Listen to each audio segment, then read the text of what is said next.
Hello, everybody. Welcome to Buddyfight episode 32. Thank you. I forgot the number. I'm sure you did. Anyway, this episode is actually pretty good. It's pretty jam-packed. Pretty good stuff happening. Yeah, so let's get right into it because there's a lot of things that happen. Alright, so first, Maruga is very mad that the Paladin has the dark power. He's like, he can't handle this, and she's like, you don't know. He might. But by she, I mean the Vice President. So, they start fighting, Gao and the Paladin.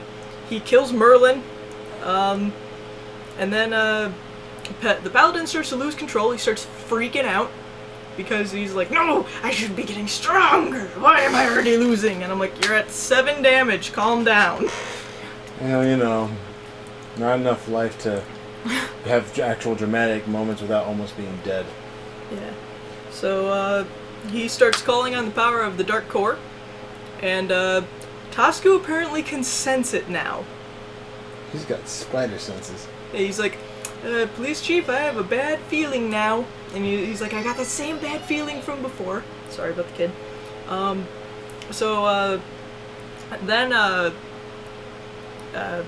Yeah. Distracted, sorry. So then the buddy police go, hey, we recognize the senator reading. It's the same thing that Wolf used. Da-da-da. And they're like, where is it? Bring in the satellite. And apparently they have spy satellites. Of course. And they immediately zoom in at perfect resolution on the fight. I know I'm focusing too much on this, but it was high-powered satellites. Yeah, it was still funny though. So then Tasku's like, I need to go out and do it, and then the Vice President and his... Remember when he was on probation? Yeah, he comes in and he says, you're on probation still. Yeah, so all the good it does, apparently. He still does whatever he wants and no one actually stops him. Yeah, especially since they're like, don't you remember? And then the president makes a stupid face, or I should say president's dad. He goes like... And then they're like, you're still suspended and stuff. Don't you know what'll happen if you use the... No, we don't know what's going to happen because freaking you've done nothing. Yeah, so he's like, I promise, I won't use it unless I'm authorized. And they're like, okay. And it's like, you guys are like the worst ever. So he goes out along with the useless brown-haired guy. And the president's like, weren't we supposed to do everything we could to keep him from Sengoku? And he's like, he won't use the future force. He's an honest kid. Sure he is. Like, he honestly ignored your instructions on that ship and did what he wanted. They even flash back to that. Oh, come on. These people are, like, stupid or something. So then he's like, but if he uses it, he'll have to answer to me. It won't be only his head on the line. Spoilers. He uses it, nothing bad happens. Nothing at all. Nothing at all. Yeah. I don't even know if he got authorization for it. They don't say if he did. He uses it. He goes to Sengoku and uses it. I think these two are useless. Why even have a buddy police? Why not have to just be some random guy who wanders the countryside beating up bad guys like a masked hero or something? Actually, that would actually be cool. That's probably why we don't have it. Yeah. Well, anyway, away from the stupid police, we're back at the fight.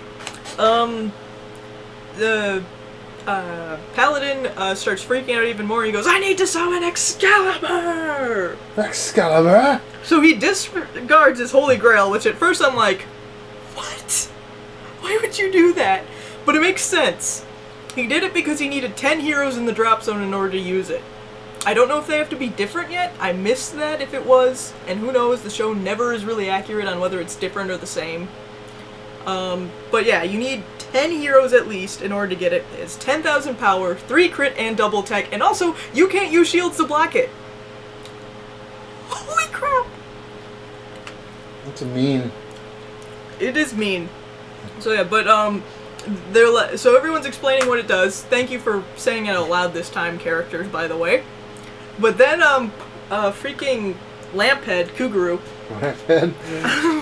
She goes, I read on an image forum that you can only use it if you have the power of a king. Confirmed she frequents TG. Unfortunate.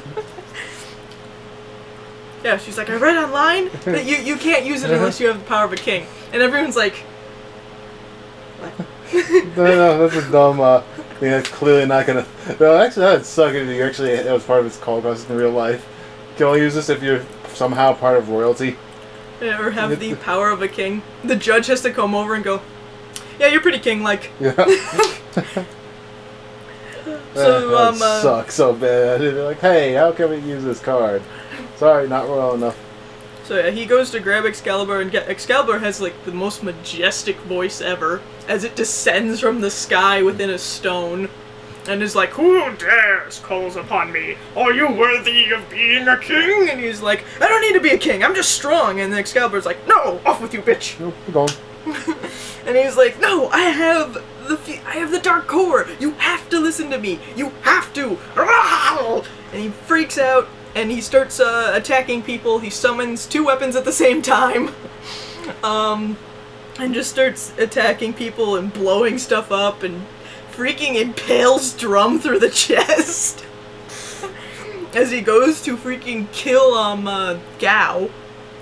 So everyone's like, I think that's against the rules.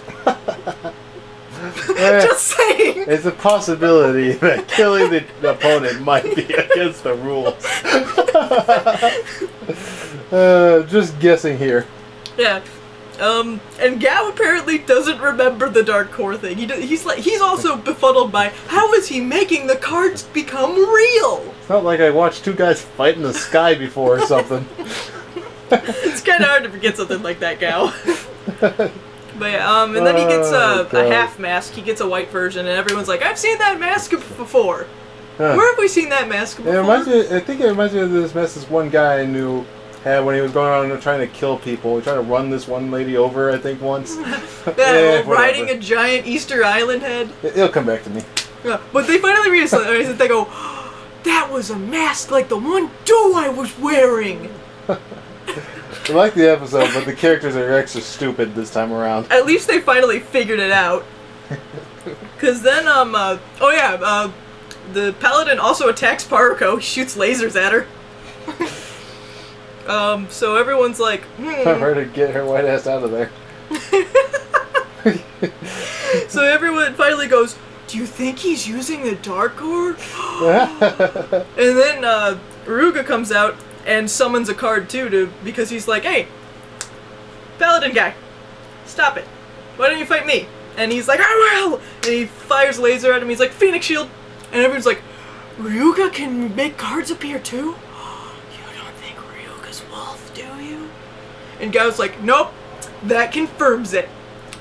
He's wolf. It wasn't the giant 3-headed dog. It wasn't the fact that their hair's the same. They have the same voice and the same skin color and the same spear and use the same deck with similar names.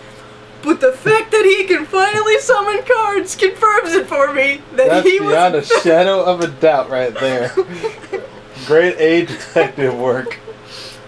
Don't quit your day job. So yeah, everyone goes. Shut up. Yeah, so then everyone's like, oh, he's wolf. And then Asmodai goes, you know, we come to this world and we're only on here for a limited time when we're in buddy fights with our powers. And he can unleash the powers. You know what that means? And they're like, what does that mean? He summons a miniature Earth and blows it up in his hand. And what does that even mean? So Asmodai is convinced that the paladin wants to blow up the planet. I guess we really did need that mascara after all. Yeah. Because then he goes like, Tiny Ninja, Parrot, Hugging Dragon. We need to team up and beat this guy. Parrot and Hugging Dragon. Yeah. They don't even get offended except for like the ninja. He's just like, wait a second. Freaking Bladewing Phoenix doesn't say a thing about it, and just Axia just goes, well, I am very good at giving hugs. Yeah, that's what he calls it. So then Asmodai floats into the air with his team of giant monsters and gets his ass royally handed to him. Yeah. I'm serious, they don't even last like 3 seconds. Oh my god, they suck. It was really sad. They all got stabbed through the chest and died. And for some reason, he was like, I don't want you destroying the planet. I'm like, where do you keep getting this idea that his goal is to destroy the planet? I know it's really powerful and stuff, but he has in no way mentioned that he wants to blow the planet up. I'm mad because this dealing's a button. Continue. But then Tasku finally flies in and starts fighting the paladin. They start beating each other in the face. It's really cool and stuff, slashing things. Sword fights are badass, man. And finally, Tasku remembers he has the super armor dragon. Oh yeah, that's right. He has another guy he could just call on. He hasn't used him forever. Yeah, he calls on him, and then he brings out Jack Knight Thunderstorm. They blow up the paladin, and then the paladin's like, "I'm not done yet," and they're like, "Yes, you are, Draconic Punisher." And then he realized Draconic Punisher sucks. So. No, he didn't. But they destroy the Dark Cologne. The Bark Cologne. The Bark Cologne. They blow it up, and the paladin's like, "Oh." And yeah, the big epic fight is over, and I kind of wish it had lasted longer, but it was still great. So then brown-haired guy, who I guess was just sitting on his ass the whole time, runs up and goes, "You're under arrest!" Well, what else is he gonna do? We already established that he sucks at playing cards. What's that one guy from Hibiki that always gets his ass kicked? Sabaki? Yep, yeah, Sabaki. He's the Sabaki of this show. Yeah, I'm sure everyone knows who that is. It's to get more people to watch Kamen Rider. Because more people need to watch Kamen Rider. Yeah, but I repeat what I said. Okay, never mind. Continue. Anyway, so they arrest the paladin. The paladin is like, "Yeah, I couldn't handle it. I'm really sorry, guys." And Gao's like, "Wait! He learned his lesson, guys. Let's let him finish the fight." And they're just like, okay. Hate him so much. He sucks so bad. I hate him. But even the brown-haired guy's like, "No, wait a second. This guy's a criminal." And Tasku's like, "Well, he's no longer possessed. He attempted to kill all of you. He blew up part of the stadium. Stabbed your buddies in the chest. Yeah, he's fine. It's fine." And they're like, "Let's continue the fight." Kiri isn't in mortal danger or anything, like I saw now. Kiri's in the show. I keep forgetting that. It's because everyone else forgets he's in the show. Like, he's become completely irrelevant now. Why did they even have him there? It was just a guffin to get them over there. God. You know, Kiri isn't going to become a bad guy because he wants to become stronger. He's going to become a bad guy because he's just really mad that everyone forgot about him. Shut up. I want to say that he should switch his name to Kiri McGuffin. And just be done with it. That is the only reason why he was there so far. They could have made the alluding to him getting the Dark Core and becoming evil anywhere else. Like at his house. At the playground. At his real school. No, they had to drive all the way out there because we needed to sell more cards and have an excuse for them to have another mini tournament. Someone bought a pet. Oh my goodness. Continue. But yeah, so Paladin's like, I can't beat you. And Gao's like, "Come on." And he's like, "No, I'm not strong enough." And Gao's like, "Listen, I know you decided to accept an evil demonic power into your heart, but you know what? If I could but I understand. I feel the same way." And Paladin's just like, "It's like bull crap you do." And he's like, no, listen. When I am fighting, like, I forget what the name of his taekwondo or whatever it is. I don't know. Crap. I don't know. It's judo or whatever. He's like, when I'm training for that, if I knew there was a way to take shortcuts, I totally would. And I'm like, okay, Gao, you just admitted that you're willing to take shortcuts and probably would accept the Dark Core if it was handed to you. Yep, Congratulations! Our protagonist! Gao is such a great guy. He just admitted that if he was offered power of Satan, he would take it. Yeah. He then tries to go back on it by saying, "But that's not how you get stronger. You wouldn't prove anything if you did it that way." Then why would you want to do it if you had the opportunity given to you? But yeah, so they start the fight up, and Paladin's like, "No," and he's like, "You know what? You're right.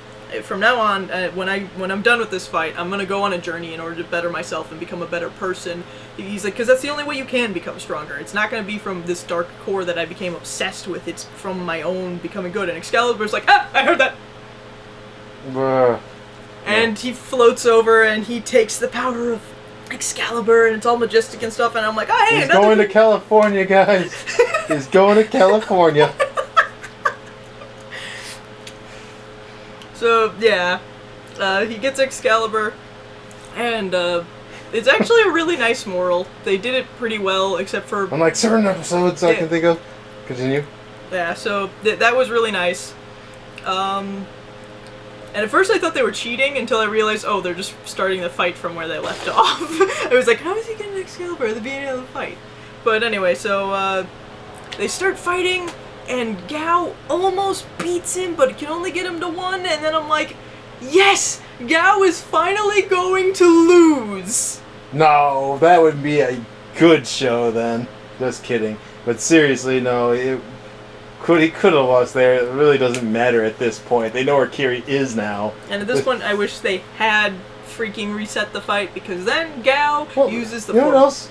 It's like, yeah, he could have just lost there and it wouldn't matter, dude. The freaking police are there. What are they gonna do? And it's like, it would have shown that the Paladin had become stronger through his own self, instead of, like...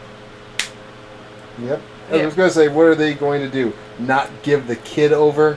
And then you interrupted me like you do every single minute. I'm sorry. Alright, let's continue. But yeah, so... Gao has this freaking set card where you destroy all your armor knights on the field and then draw 3 cards. Formation. It's like an impact card without being an impact card. Just one more way for Gao to say I can win without Gargantua Punisher.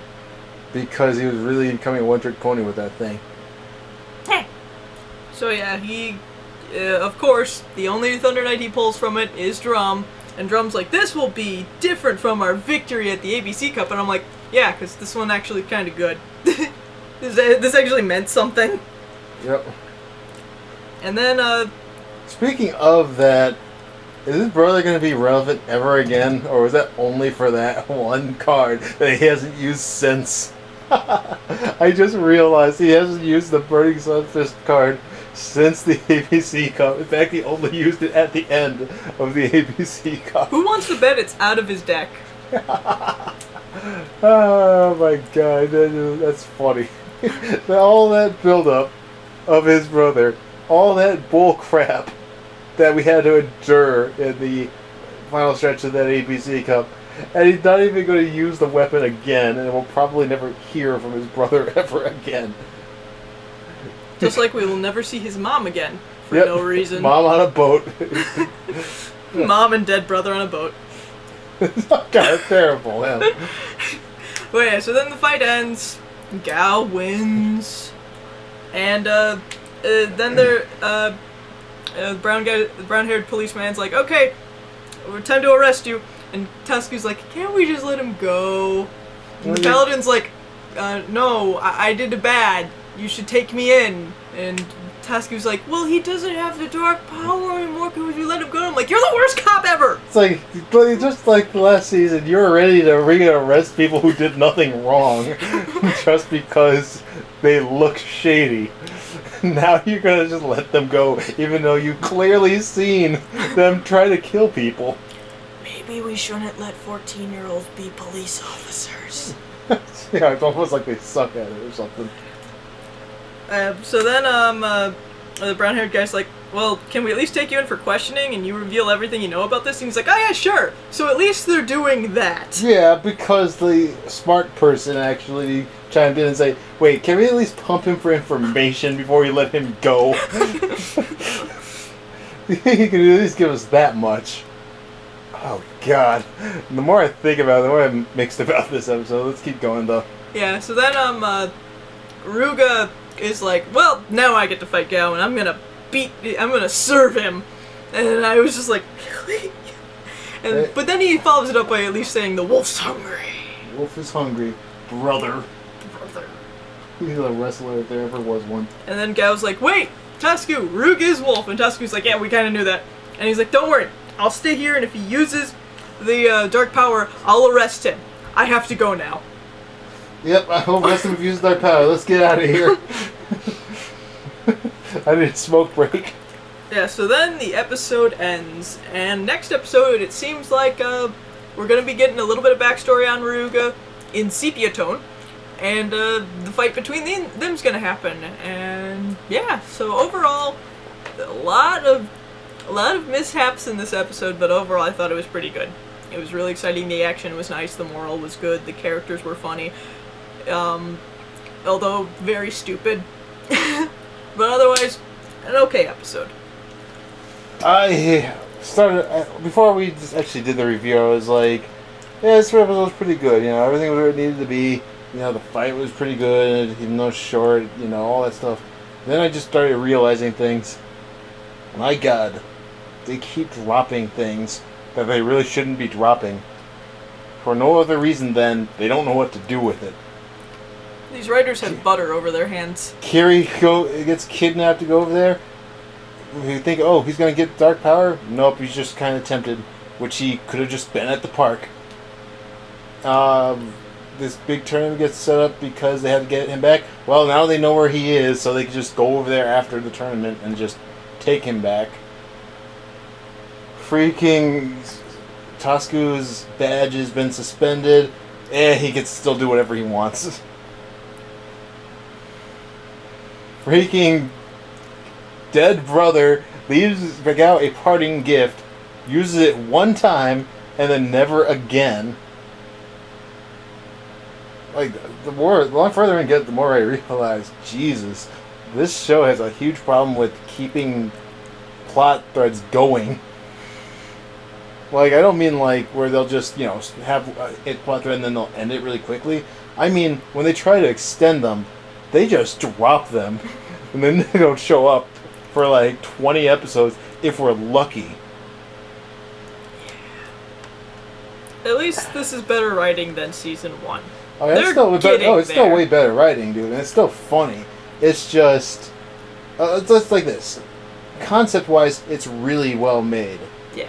Execution, it's pretty hit or miss. Yeah, they don't realize that when you bring up a plot point, it's so that you can resolve it later. That's the whole point of a story. Or at the very least, tease it every now and then. No, they just either drop it or they forget about it. And that's what this episode really showed, because so many things happen in here that these characters, especially Gao, should have remembered happened to him in the past. And he doesn't remember until something really mundane happens to make him realize, oh, it must be that. Even though, would you freaking forget 2 men sword fighting in the sky with a giant dragon and a 3-headed dog attacking each other? Would you forget that if you're just walking outside one day? No, I don't think I would. Gao does, and that's what it is right there. It's like he is stupid, and everyone he's around is stupid, and the side characters are smart, but they can't do anything because they aren't good at playing cards. I don't even think the side characters are smart, because they didn't put 2 and 2 together either. Brown-haired guy did. Okay, yeah, brown-haired guy, the side character. No, I'm talking about the guys who don't get like little character sheets. Yeah. He knew what was going on. He knew what his job was, and he was told, let's not arrest him. They agreed to watch the fight to make sure that nothing bad happened. Then Task says, let's go. And even Jack says, like, you sure? And he's like, yeah, we gotta get out of here. I'm like, why? What do you have to do that's more important than apprehending this guy that you are super certain stole a bunch of stuff from a mine that is apparently crucial to making deck cores? And you're just gonna walk away after spending probably months looking for him. Using all your resources. Like, I would understand if, like, they had to, like, bring the paladin back to the station, but he's willingly going! You could just ask him questions over, like, in the corner, or sit down at the cafeteria and just talk with him. He's willing to do it. He's decided he's going to change his ways. And you're just gonna leave the dangerous criminal who you have on really good authority can summon weapons into real life and kill people. Not to mention summon giant armored beasts with weapons. And I don't know. I guess what I'm trying to say is I liked where the concept of this episode was going. If they made it more standalone, this episode could have been really good. But because they just sporadically connected it to things that happened in the past, but not all the way. But not all the way, to the point where it's like, you could have just had them not even do it at all, and it would have just worked better. You know, like, if Gao never saw that fight back in episode 5, and then Tusk comes in, says, that guy's a dangerous criminal. It's like, I heard about that in the paper, that some guy destroyed the mines, and this must be the guy who did it. I'm shocked. There. That done. You get to have Gao have the shocking realization that Wolf is the same mysterious figure that attacked the place, instead of having him see firsthand the man who looks like Wolf, except for wearing a freaking domino mask, attacking the place. Turns out to be the same guy who's Wolf. Sorry about that rant. It's just, come on, Gao. Come on, Gao's friends. Asuma no why can't you actually do anything? Worthless. But anyway, on to other news. We have more updates to the site. I finally got my first comic up. Yep, and we're going to talk about it in another video. Right. So we will do that in another video. I am crazy. And, well, there's really not much else to talk about for now, because we got some waiting time for those extra booster and trial deck. Not trial deck. The only other thing is booster Mega set. Audino and Mega Slowbro. Yeah, that's true. Mega Audino and Mega Slowbro happened. Like during the week or a while back. Yes. Um. Thank you, Korea. Yep. And outside of that, on DA, I've been preparing a Pokemon comic where I basically just kind of do like little one-shot tales of different people going through the leagues in different regions. Because I felt like doing it, why the hell not? Yep. So I guess that's really everything. So ultimately, we liked the episode, right? Yeah, we liked it, but it had plot holes. It had plot holes, and plot holes are a pet peeve of mine when they're handled horribly. Because they could have just... Because all the plot holes that... Because all the plot points that they dropped are ones that should have kept going, and all the ones they remembered did not need to be remembered. And I'm like, why would you do that? You don't need to do it that way. And then they drop all these characters for new characters that are already leaving right after we met them. Oh. I don't know. It's just it's revealing itself to be a wreck. Not as much as wreck as season 1, but Oh no, it's not as big a wreck as that. It's just you're too old for this crap. well, anyway, we'll see you next week. Yep, I guess we will. Let's see, episode 33 next week. Should be interesting, hopefully. Yes. Alright. Saw Gold Dragon. Armonite Gold Dragon, hopefully. To go with the Armonite Red Dragon. Maybe. Alright. So until next time, everybody. See ya!